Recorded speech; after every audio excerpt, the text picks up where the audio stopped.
spørgsmål, fordi at du kan få PTSD både på grund af tidligere traumer og på grund af krig, men kombinationen er jo netop dødsfarlig. Men du kan sagtens få PTSD kun på grund af krig. Altså, nu arbejder jeg ikke med soldater længere, men har gjort det i 12 år.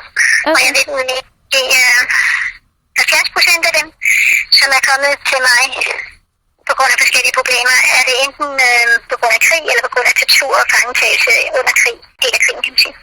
Jeg tror, 70% af alle flygtninge er jo traumatiseret af dem, som kommer til Danmark. Det er der lavet forskning på. Og det er altså pådraget traumer i forbindelse med krig eller forfølgelse af en eller anden art. I enkelte tilfælde, ja, måske 1 ud af 10. Det er meget afhængigt af, hvilke personlige ressourcer man også har, og der har netop opvæksten noget at sige. Hvis man har haft en stabil opvækst, indtil de her ting sker, så er der jo langt større chance for, at man hurtigere kommer sig, fordi så har man nogle personlige ressourcer, som man også kan bruge i behandling. Der er dog folk, som kommer over PTSD uden at få behandling, og der vil det tage cirka et halvt år. Okay. Hvis det går ud over et halvt år, så er vi over i det, man faktisk kalder kronisk posttraumatisk stress, men det er ikke altid kronisk, det er bare behandlingsbekrævende.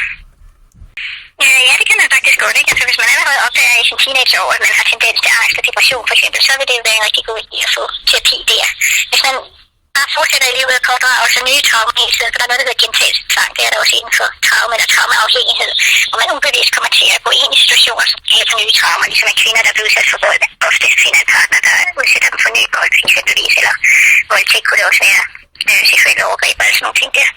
Også faktisk, altså, folk, som har været i krig, føler sig tryggere i krig, fordi det er noget, de på en eller anden måde håndterer, fordi de har været der før. Og det at komme tilbage fra krig skulle fungere normalt i et samfund sammen med normale mennesker, som ikke forstår, hvad de har været udsat for, er en større udfordring for.